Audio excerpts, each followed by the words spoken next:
Jaya Radha Madhava Kunja Bihari Kunja Bihari Jaya Radha Madhava Kunja Bihari Madhava Kunja Bihari Gopijana Vallabha Girivaradhari Girivaradhari Jai Gopijana Vallabha Girivaradhari Gopijana Vallabha Girivaradhari Yashodanandana Brajajana Ranjana Shodanandana Brajajana Ranjana Yashodanandana Brajajana Ranjana Yamuna Tira Vanachari Tira Yamuna Tira Vanachari Jaya Radha Madhava Kunja Bihari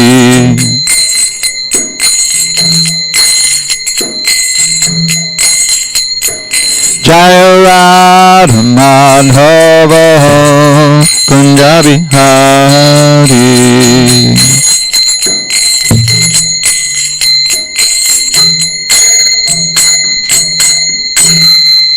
Jai Mr. Bhagavad Paramahansa, Parujaka Ashtotar Srimad Divine Grace, Srila A.C. Bhaktivedanta Swami Prabhupada Ki Jai, ISKCON BBT Founder Acharya Srila Prabhupada Ki Jai, Jai Vishnu Pad Paramahansa, Parujaka Ashtotar Srimad Divine Grace, Srila Bhakti Siddhanta Saraswati Thakur Ki Jai, Ananta Koti Vaishnavin Ki Jai, Namacharya Srila Haridas Thakur Ki Jai, Srimad Bhagavad Gita Ki Jai, Samaveda Bhaktivinoda Ki Jai.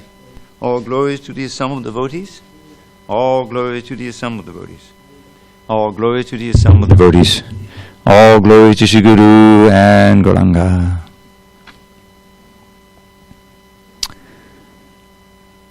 Om Namo Bhagavate Vasudevaya. Om Namo Bhagavate Vasudevaya. Om Namo Bhagavate Vasudevaya. Okay. Sorry about that. On this 12th day of January 2021 in SanDiego, we're reading from Srimad Bhagavad Gita as it is, translation and commentary by His Divine Grace A.C. Bhaktivedanta Swami Prabhupada.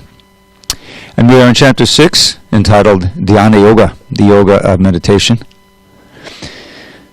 Text number 24 on page 278. Also, I want to offer a warm welcome to our listeners online. Sanishchayena yoktavyo yogo nirvinachetasa sankalpa prabhavan kamangs tyaktva sarvanasheshataha manasayavendriya gramam viniyam yasamantataha Sanishchayena yoktavyo yogo nirvinachetasa sankalpa prabhavan kamangs tyaktva sarvanasheshataha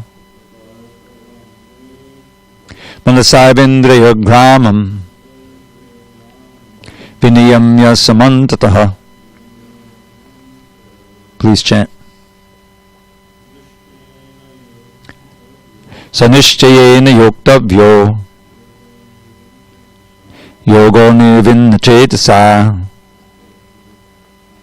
Sankalpa Bhavan Kamangs Chakva Sarvan Sheshataha Manasayavindriya Gramam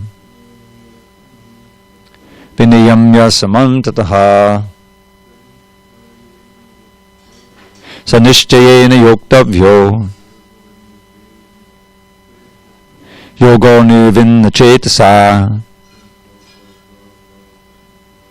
Sankalpa Prabhavangs Kamangs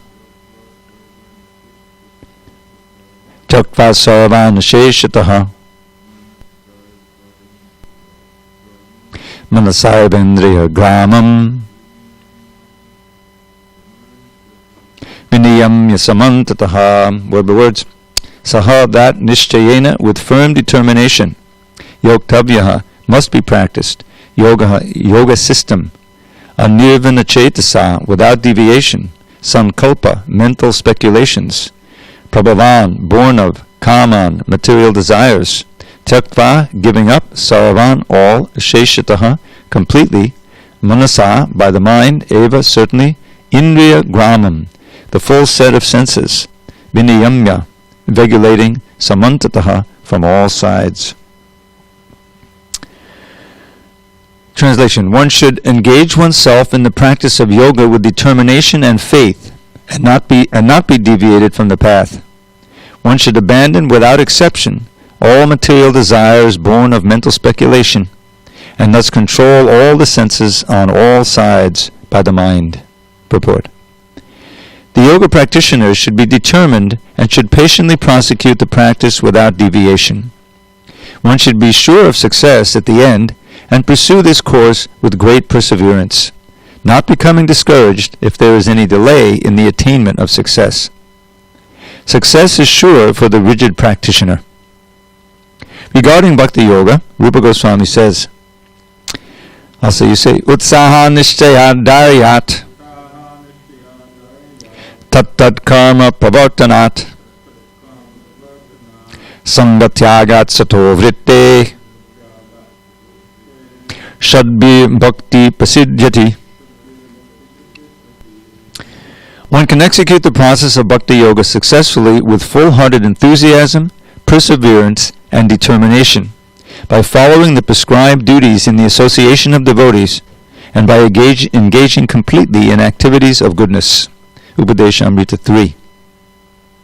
As for determination, one should follow the example of the sparrow who lost her eggs in the waves of the ocean. A sparrow laid her eggs on the shore of the ocean, but the big ocean carried away the eggs on its waves.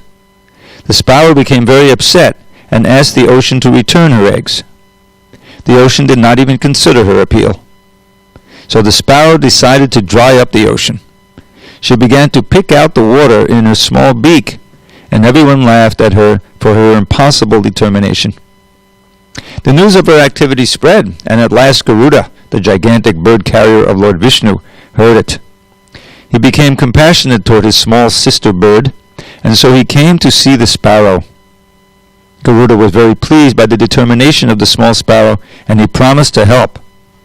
Thus Garuda at once asked the ocean to return her eggs, lest he himself take up the work of the sparrow. The ocean was frightened at this, and returned the eggs. Thus the sparrow became happy by the grace of Garuda. Similarly, the practice of yoga, especially Bhakti Yoga in Krishna consciousness, may appear to be a very difficult job. But if anyone follows the principles with great determination, the Lord will surely help, for God helps those who help themselves. Om Jnana Timirandasya Jnanandana Shalakya Chakshu Unmidatam Mena Tasmai Shri Gurave Namaha. I was born in the darkness of ignorance, but my spiritual master Srila Prabhupada opened my eyes with the torchlight of knowledge. I offer my humble obeisance unto him and all members of Sri Parampara. So before I try to expound a little bit on this verse, I've been listening to Prabhupada's lectures for a long time, and my favorites from the very beginning. One of my favorite sections or a series of tapes is called the Yoga System tapes, which Srila Prabhupada speaks on this chapter in 1969, mostly in LA, also in 26 Second Avenue. There are some recordings, and it has a wonderful flavor to it, because Prabhupada is in a bit of combative mood, as comes out in these purports. Oh, I don't think I offered my Om Jnana Timirandasya Jnanandana Shalakaya Chakshurun Midatam Mena Tasmai Shri Gurave Namaha. I was born in the darkness of ignorance, but my spiritual master Srila Prabhupada opened my eyes with the torchlight of knowledge. I offer my humble obeisance unto him and all members of Sri Parampara. Because Prabhupada he had experience by then. He'd been in the country for about 4 years, and as I mentioned last night, he was first, when he came back to New York, he was put up in a yoga studio, and he saw firsthand the corruption, really, of yoga that had taken place with this hatha yoga, just for trying to be a little peaceful, lose weight, health, and all these different things. So many of the times he talks about that, both in the purports here and in his lectures. And so this, I highly recommend that if you can somehow get it. If not, I can provide it for you, these series of lectures, because it really, the devotees read the purport and Prabhupada then comments on it, so all of this comes out. And so here we have Krishna. So what's the context? He's just given this wonderful description of samadhi in text 20 to 23. You remember that, how this perfection is characterized by one's ability to see the self, that's cap S, that's Krishna in the heart, by the pure mind, and to relish and rejoice in the self. In that joyous state, one is situated in boundless transcendental happiness, realized through transcendental senses. Established thus, one never departs from the truth, and upon gaining this, he thinks there is no greater gain. Being situated in such a position, one is never shaken, even in the midst of greatest difficulty. This indeed is actual freedom from all miseries arising from material contact. Now, Krishna, of course, has said in previous verses that the goal of all this meditation is he himself. That came out earlier in text 16. Yukta asita matpara, and when he's describing the technicalities of meditation, how to sit, how to keep one's back straight, where to look, and so forth, and controlling the breathing. And then he says, and the whole point is to make me the ultimate goal of life, to meditate on me in the heart. So here's this description, and this description contains the gold standard of happiness, boundless transcendental happiness, and freedom from all miseries. That's just what it means to be a living being. We're familiar with that completely in our own lives, and if you see the life of any other organism in this world, at least sentient organism, you'll see that they're trying to be happy mostly by finding food and escaping danger, and there's a little mating in there, and then of course when they get tired and sleep, eating, sleeping, mating, defending. But the idea is to maximize the happiness and minimize the unhappiness. That's just a given. And in human society we do the same thing in a very ornate and involved way, but it's the same principle. But here it says boundless transcendental happiness, which is not possible in material life, obviously, and freedom from all miseries. So the misery side goes down to zero, and the happiness side goes up to infinity. That's what Krishna consciousness means. And Prabhupada makes it very clear in this purport that this is the same benefits are there in Bhakti Yoga. So now Krishna is saying, well, okay, you got to be determined here. I mean, it's not easy, and so this is one has to practice with determination and faith, not be deviated. One should abandon without exception all material desires born of mental speculation, and thus control all the senses on all sides by the mind. So you can just visualize this scene. You've already been said you got to go to a quiet place, to a sacred place, and alone, completely free from sex life, and work on the mind, which can be your friend, but it can also be your worst enemy. So here he's reiterating that all senses, all sides by the mind. Now, in Krishna consciousness, in Bhakti Yoga, you'll find so many wonderful examples of householder devotees. Lord Chaitanya's followers were mostly householders, especially in Navadvip, and they were great devotees. You're talking about Sridhar Pandit, and of course Advaita Acharya, who's actually an incarnation, but he was had his wife and children, not all of whom were devotees, became pure devotees actually, even though he's Mahavishnu. And a whole slew. I mean, they're some named, but there's hundreds and thousands of them. And by and large, they're householders. So they're not, they're having children and so forth. But Krishna consciousness is so powerful that even in household life, you can be regulated household life and then eventually take sannyas, But not with this Ashtanga yoga. You want to practice? Alone. Absolutely no sex life. Imagine trying to live alone in the forest. It's just... And so eventually, as we see, even though there's a wonderful description of the goal, Arjun will plead that he can't do it. And he's pleading on our behalf as well. So as Prabhupada does universally, practically in all the purports, he turns it toward Bhakti Yoga. And he quotes this wonderful verse from the Upadeshamrita, the Nectar of Instruction. The Nectar of Instruction is, it's very, very concise. There's only 11 verses. It takes you all the way from choosing a guru. The first verse is really about choosing the guru, right? You find someone who's completely controlled all of the urges, the tongue, belly, and genitals, the mind, and the speech and anger. And if someone you see like, then he can he can make disciples all over the world. And then immediately there's the do nots. Atyahara payasascha. That's verse number 2. This is verse number 3, right? Yeah. So just like in Ashtanga yoga, I don't know if you know the 8 steps, but yam, niyam, yam, niyam, asana, pranayama. So yama are the don'ts, and niyama are the do's. Here the word niyama is used. Viniyamya, you see that? Viniyamya samanta means to control. So the whole thing is a question of control. That's near the end there, regulating from all sides, all the senses. So yama niyama is the don'ts and the do's. And still, unless you stop doing all your sinful activity, there's no question in the beginning. So we have our don'ts, the 4 regular principles. But really to progress, okay, that sets the stage, you have to have do's. And that do's is in this verse. So, tat tat karma pavartanat. Tat tat karma means all the different things you're supposed to do. In regard to those, following the prescribed duties in the association of devotees, that's the sangha tyaga. It means giving up bad association. But how are you supposed to engage in those activities that we do? Getting up early, chanting, keeping clean, all these things, with great enthusiasm and determination and patience. That's the key.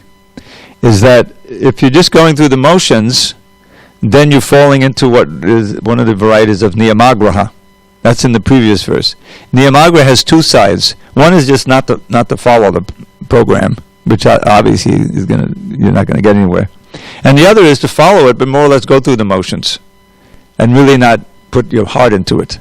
You see, so you have to be enthusiastic, and you have to be determined to overcome the obstacles that Maya will inevitably put into your mind. Many of those obstacles are internal.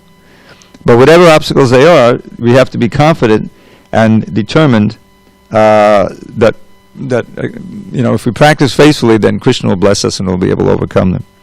So those obviously have to do with the do's. But also, he throws in here, because it's so important, the flip side of the don'ts, which is associating with non-devotees. Here it says sangha tyagat. It's implied. Tyaga means to give up, and bad association. That's a positive thing, is to give up, because you're leaving, And if you do associate, then that will be a huge blockage in your devotional life. And satovritte, following in the footsteps of the great acharyas who have come before. So we have all of these do's and don'ts, and this is prasiddhiti. This furthers, or what does it say here? One connects you by successfully. One can be successful. So then there's this wonderful story about determination. And book distributors, I can relate to this. Sometimes it's like that. It seems like you're trying to empty the ocean out drop by drop, and do something seemingly as possible. But it's interesting, the history of book distribution. I wasn't there at the very beginning, but I heard the stories. I joined in 73, and book distribution was just starting to get off the ground. But it just didn't seem possible, Prabhupada wanted these books printed, and so they printed the books. They had, I don't know if they already had the Unabridged Gita, but they had the TLC, and we had the Abridged Gita for sure, and there was a bunch of small books, But the books kind of just were printed, and they were distributed to the temples, and then they stayed in the temples. I mean, they tried to do some selling through bookstores. I haven't heard Prabhupada on a lecture talk about that in the early days. Oh, well, we got these books, we got to sell them to the bookstores. That's going to be minor compared to but the whole idea of one-on-one book distribution, that was revolutionary when it started out. And Buddhimanta, right here in, I think up around San Francisco, you may have heard the story how he paid for a tank of gas with a couple of Krishna books. The Krishna books are very elaborate. They were very full color paintings. There were like 100 paintings in there, color paintings in the set, two big volume set. And they're very impressive books. So, and the guy was open to it, San Francisco. So that was the start, and then it gradually increased. So they would go out and do 10 books, and it was like a revolution. It just grew because it just seemed impossible, but it wasn't impossible. It was very possible, and you have great stalwarts like Vijay has been doing for over 40 years, and amazing quantities were going out, especially at Christmas, and so that and other impossible things like the book marathon, production marathon, just broke the barriers of what devotees saw to actually could be possible if we try, if we have determination and we pray and we try to please Prabhupada. So the whole movement kind of grew on these breaking out these barriers of what seemed to be impossible. And Prabhupada showed, the way. His starting of this movement, growing of this movement, writing the books, all he did was exactly embodying this verse. Everything he did with enthusiasm and certainly patience and determination, right? He was personified those qualities. What to speak of these others? So this is, the essential quality. We have the teachings, we have the method, and we have the example. Not Prabhupada and, of course, others who've come after him and showing the example, just like he was saying. I was just working on the newsletter. I just put it out, I've been working on it. And for the whole year, I think SanDiego was in the top 10. Or maybe that was in the last month. It was in the top 10, 9. But for the whole year, we're like number 13, 14 in the country out of 50, 60 temples. And a lot of it has to do with, Vijay being here for months, obviously. But it's very, you can imagine how pleased Maharaj is, even though he's ill. He'll be back tomorrow. I'm sure he'll say something about it. It's a great victory. And it's just imagine, all the people who are blessed, getting those books. And it's a bright light in the dark times we're in, this COVID thing. Yeah. So, there's no discussion on these. Tapas, any discussion?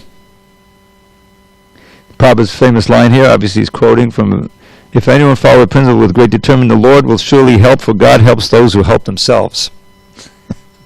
So in the... Haribol? No comments from the online community now. Okay. So this phrase, God helps those who help themselves, that's often used. I think it's maybe from the Bible, but it's very famous, It's taken to be on a material level, that it's kind of dharma artha, dharma artha kama religion. We're going to be very dutiful, and we're going to work hard and pray, and to God, and we'll prosper. We're not going to just sit back, and expect God to do it. And we'll just work hard, and and if we prosper, then we know that we've pleased God. It's that level. So that kind of came up in the questions. What does that mean? So Prabhupada's helping yourself means putting yourself under Krishna. That's helping yourself. That's the way it is understood in our understanding. It's not that we wait, for Krishna, like some of the, you find people say, yes, I'm just waiting for Krishna to inspire me to surrender, then I'll surrender. He's telling you to surrender here. Oh wait, but when he tells me from within my heart, no. God will help us when we help ourselves by following the process of devotional service. And then he gives all help, inspiration from within. What is that verse? You know it, Balaram, that For those who serve me with love and devotion, I give the intelligence by which they can come to me.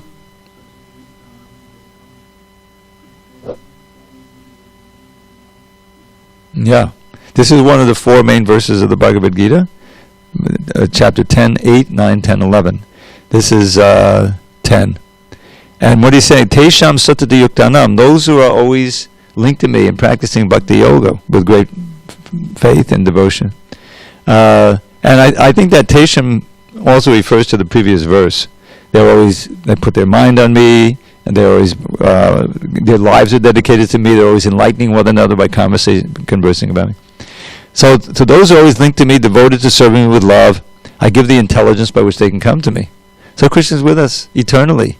And when he sees us turning to him and trying in our little, way to serve him, according to the rules and regulations, he gives us intelligence, he gives us inspiration how to come to him. And we know from this Bhagavad Gita and from the Bhagavatam that we get those greatest valuable things, detachment from material attraction, and more attraction for Krishna. He's bestowing that on us when he sees our sincerity.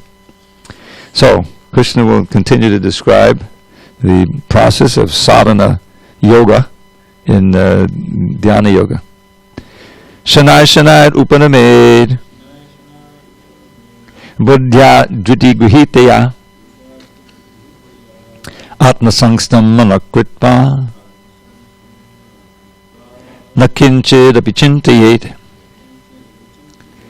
Gradually, step by step, one should become situated in trance by means of intelligence sustained by full conviction. And thus the mind should be fixed on the self alone and should think of nothing else. And that self is again the super soul in the heart, Krishna in the heart. Purport. By proper conviction and intelligence, one should gradually cease sense activities. This is called pratyahara. The mind being controlled by conviction, meditation, and cessation from the senses should be situated in trance or samadhi. At that time, there is no longer any danger of becoming engaged in the material conception of life. In other words, although one is involved with matter as long as the material body exists, one should not think about sense gratification. One should think of no pleasure aside from the pleasure of the Supreme Self. This state is easily attained by directly practicing Krishna consciousness. So in every purport, practically, Prabhupada is turning it to Krishna consciousness. But again, you have this vision of the yogi, and in a few verses it'll come up how Arjuna thinks, mind is like blowing wind, and there's no way to really control it. But this pratyahara, which means withdrawing the senses from the objects of the senses. Ahara means not consuming. We have that in the chapter 2, text 29. Vishayamani vartante niraharasya dehina. That if you turn away, if you practice, determined to give something up, and you're not consuming it anymore, then you can do that for a while, but the taste remains. The desire, rasavarjam, rasopyasya, but the taste goes when you directly perceive Krishna. In other words, when you're directly involved in Krishna consciousness, the taste goes, and that renunciation becomes fixed. That detachment becomes fixed. So here, this pratyahara, by ceasing sense activities. So the mind is controlled by conviction, meditation, cessation from the senses. So all this cessation, but we're not into cessation. We're into activity for Krishna. That's the real way of controlling the senses. Prabhupada gives so many examples in these lectures of how you have a little child. He sometimes gives an example of his own child because he was a family man, and he compares his young son, who was very restless and mischievous, to the mind. The mind is always going here and there, And so he said one of Prabhupada's friends came over and said, okay, I forget the kid's name, if you sit still for 1 minute, I'll give you this milk sweet. And Prabhupada's boy could not do it, He made it maybe 30 seconds, but he was too restless. So Prabhupada compared that to the mind. If you're just working on controlling, repressing, that it's impossible. you may be able to be successful for some time, but you're not really getting to the root of the problem, which are those deep felt desires that are in the heart. And so a better strategy and a practical strategy is to engage the mind and the senses in Krishna consciousness. Give it a better engagement. And Prabhupada says, yes, if a mother has a rambunctious kid, mischievous kid, if she gives him something to do, he can become helpful in the kitchen or something. But if you just say, don't do that, just sit there, and he'll go crazy, So that's the whole philosophy of Bhakti Yoga, sadhana bhakti. There is things to do all the time, for the hearing and the chanting and the serving, and there's things for all the senses, the active senses, knowledge acquiring senses. And when we use the intelligence to guide the senses and the mind so they're always connected to Krishna, that's Bhakti Yoga, and it's feasible for anyone in any. But it doesn't matter what birth you're in. You don't have to be a Brahmin or anything like that. Well, this process here is applicable to a very few who can take on these austerities, and Arjuna is not one of them. Okay, going on, text 26. Yato nischalati manaschanchalam astiram tatastato niyamyaitad atmanyeva vashang niyet. From wherever the mind wanders due to its flickering and unsteady nature, one must certainly withdraw it and bring it back under the control of the self. Purport. The nature of the mind is flickering and unsteady. But a self-realized yogi has to control the mind should not control him. One who controls the mind, and therefore the senses as well, is called Goswami, or Swami. And one who is controlled by the mind is called Godas, or the servant of the senses. A Goswami knows the standard of sense happiness. In transcendental sense happiness, the senses are engaged in the service of Rishikesha, or the supreme owner of the senses, Krishna. Serving Krishna with purified senses is called Krishna consciousness. That is the way of bringing the senses under full control. What is more, that is the highest perfection of yoga practice. So this Prabhupada is actually quoting a verse here, and that is first chapter of the Bhakti Rasamrita Sindhu, Nectar of Devotion. There's a famous verse where it's like the whole movement is based on this verse. Anyabhilashata shunyam jnana karma dhyanabatam. Anukulena Krishna anushilanam bhaktir uttama. Supreme bhakti, the highest bhakti, is defined as follows. Not covered or diluted by any other desire. Anyabhilashita shunyam means void. Jnana karma anadvatam. So jnana means moksha, and karma means desire for sense gratification. Anavatam, not polluted, not distorted or diluted or covered. Okay, that's what it isn't. Now what is it? Anukulena Krishna anushilanam. The activity that's intentionally favorable for pleasing Krishna. That's what anukulena means. Anukulena Krishna anushilanam bhaktir uttama. But there's a companion verse that's often said to mean the same thing, and the commentators have described, and that's what the verses of Prabhupada is talking about. Sarvapadi vinimuktam tatparat nirmalam rishikena rishikesha sevanam bhaktir uchyate. To not identify at all with the designations, false designations, the body, the place of birth, all of these things. Upadis, these are all upadis or false designations. Vinimuktam, completely free. Sarvapadi vinimukta tat parat vena nirmalam, and being completely purified of all of the abhadras and the anarthas that we know are in the heart, lust, anger, and greed, etc. And what do? Rishikena rishikesha sevanam. With your senses, serving the master of the senses, Rishikesha. This is the definition of bhakti. Rishikena rishikesha sevanam bhaktir uchyate. So that's pure devotional service. And that's the way of actually controlling the senses and the mind. Otherwise it becomes extremely difficult. Unless you have a positive engagement where the senses can be, just like like an RT. It's scientifically arranged. You have the beautiful form of the deities which you can feast your eyes on. You have the sounds of the kirtans, songs, beautiful songs in praise of Krishna and his devotees. You have the fragrance of the incense and the flowers. You have the touch of the lamp, right, and the water coming, and practically you've got and your senses. You're dancing and chanting, everything. All the active senses and the knowledge-acquiring senses. I mean, not all the active senses, obviously, but enough of them to keep the mind fully engaged.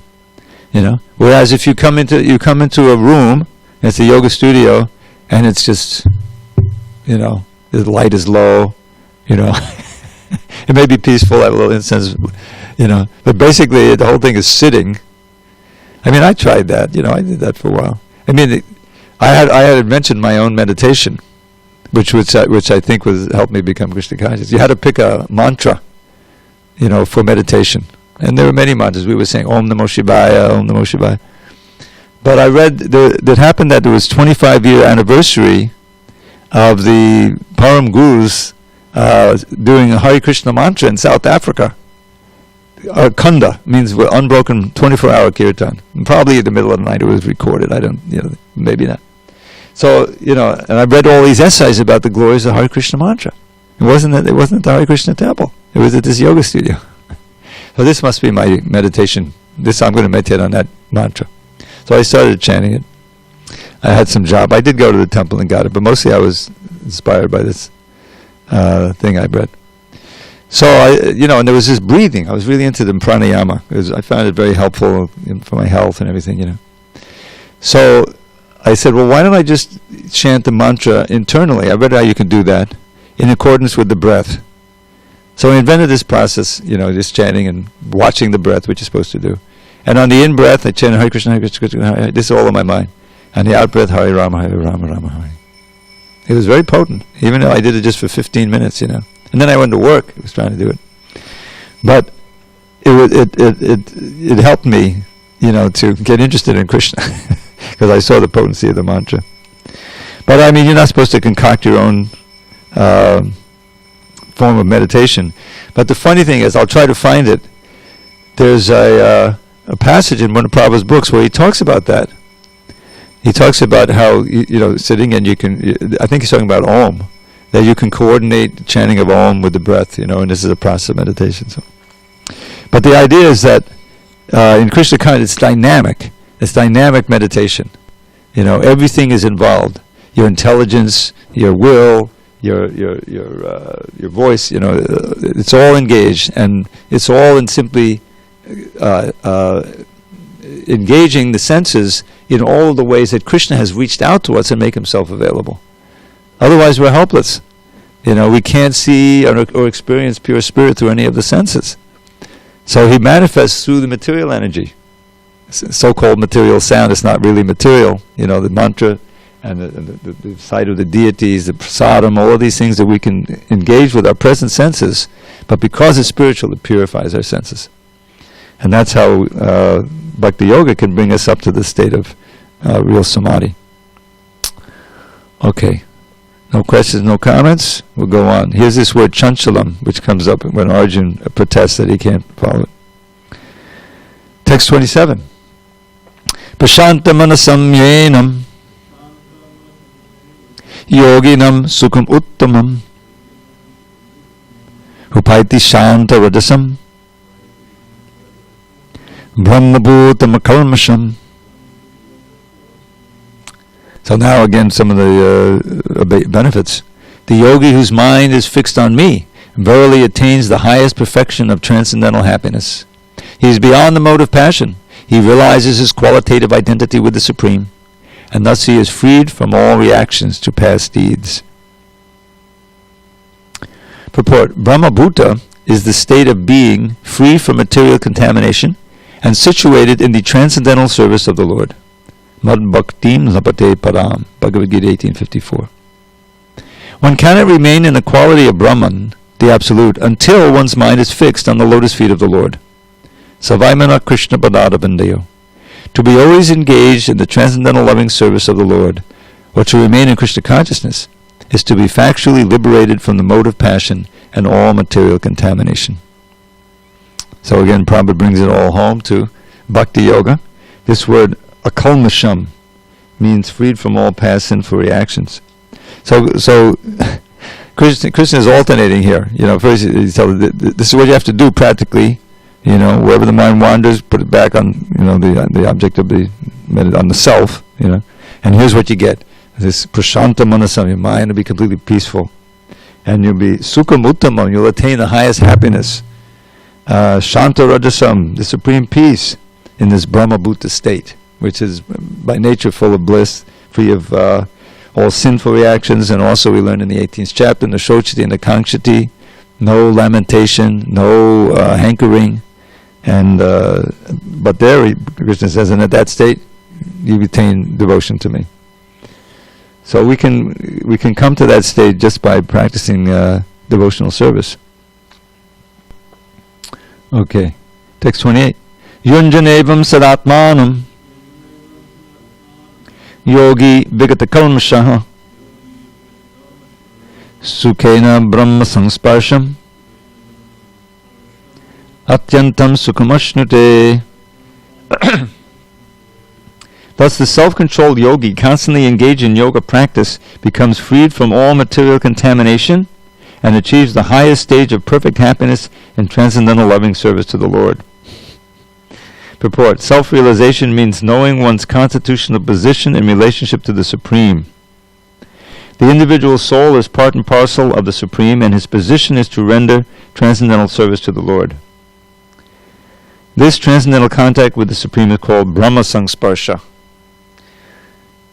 So this Brahma Sangsparsha is the source of the highest happiness, Sukhena, Atyantam Sukham, right? This recalls what we learned in the last chapter.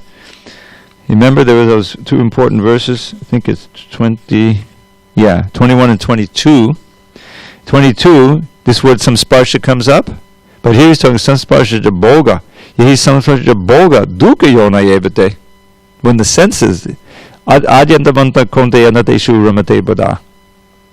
An intelligent person does not take part in the sources of misery, or we would say the pleasures that are due to contact with material senses are sources of misery.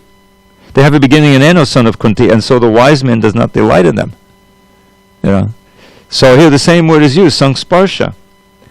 But he's talking about Brahma Samsparsha, not with the senses. Sparsha means to touch, We're touching Brahman, being in constant touch with the Supreme through yoga.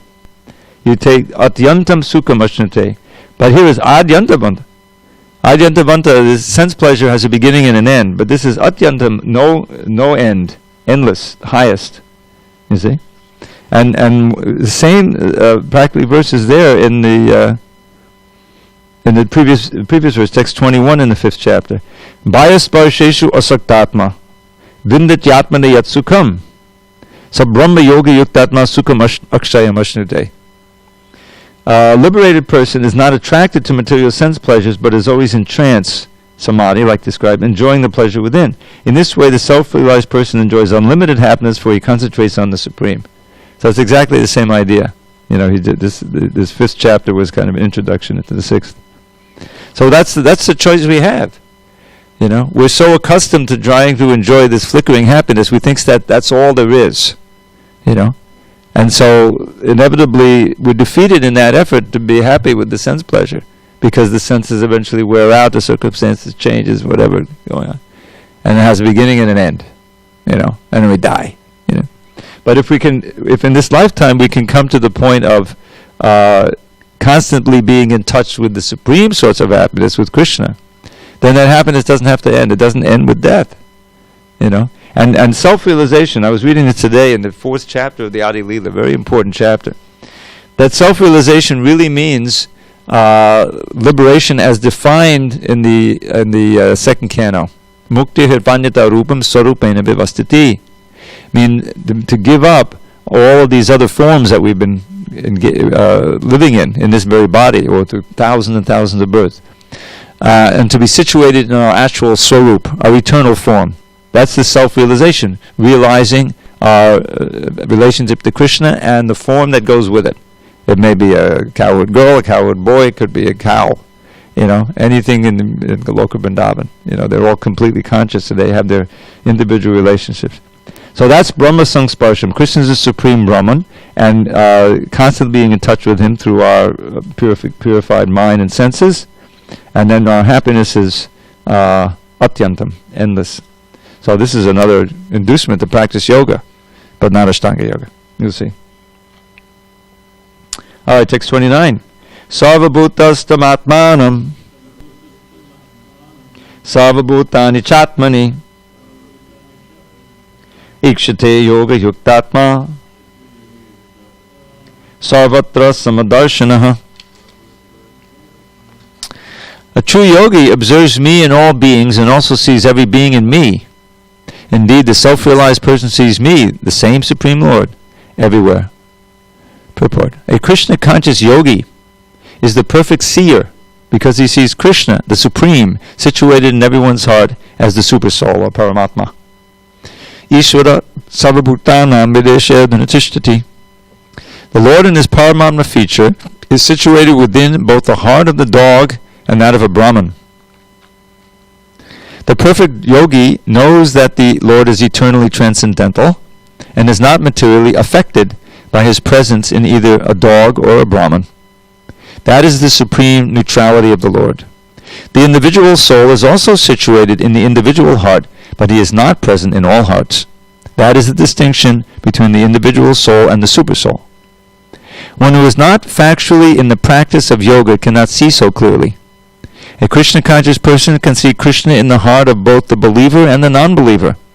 In the Smriti, the Satvata Tantra 349, this is confirmed as follows. Atatvat cha matradvad atma hi padamohari. The Lord, being the source of all beings, is like the mother and the maintainer. As the mother is neutral to all different kinds of children, the Supreme Father, or Mother, is also. Consequently, the Super Soul is always in every living being. Outwardly, also, every living being is situated in the energy of the Lord. As will be explained in the 7th chapter, the Lord has primarily two energies, the spiritual or superior and the material or inferior. The living entity, although part of the superior energy, is conditioned by the inferior energy. The living entity is always in the Lord's energy. Every living entity is situated in him in one way or another. The yogi sees equally because he sees that all living entities, although in different situations according to the results of fruit of work, in all circumstances remain the servants of God. While in the material energy, the living entity serves the material senses, and while in the spiritual energy, he serves the Supreme Lord directly. In either case, the living entity is the servant of God. This vision of equality is perfect in a person in Krishna consciousness. So this, of course, recalls that verse again from the previous chapter. Vidya vinaya sampanne brahmane gavihastani shuni chaiva sopake cha. Last line. You knew that one. Pandita samadarsana. Oh, thank you. Who was that? Dhanavari. Yes, thank you, Dhanavari. So that vision of seeing the Vidya Vinaya Sampanne, so this is describing a Brahman who's full of knowledge and humility, and then there's the dog eater, and the elephant, and the cow. I think the cow is in there. So all these different organisms, if you will, and others embodied souls, outwardly they act very differently. They qualify in different ways with intelligence and all these different. But he sees the oneness. He sees that in each of them there is the soul. That's the essential self, and the super soul is there. And so this kind of vision, it gives him equanimity. This equanimity is there. He's dealing with them just appropriately, but not discriminating. Seeing the essential spiritual value of each soul, and that's a wonderful way to see. Especially in, Prabhupada was fond of saying the only hope for this misdirected civilization to achieve real peace is by adopting Krishna consciousness. Because you don't have to be completely self-realized to realize that the externals is not what counts. It's someone's consciousness that counts. And that consciousness is there in everybody. And so we deal with people on the basis of their consciousness. those who are pure and conscious and purely Krishna conscious, we revere, bow down, try to serve. Those who are also fellow sadhakas, we make friends with them. We're all in the same boat in many ways. And those who are innocent, we try to enlighten them, give them a book, invite them to the temple, give them some prasad.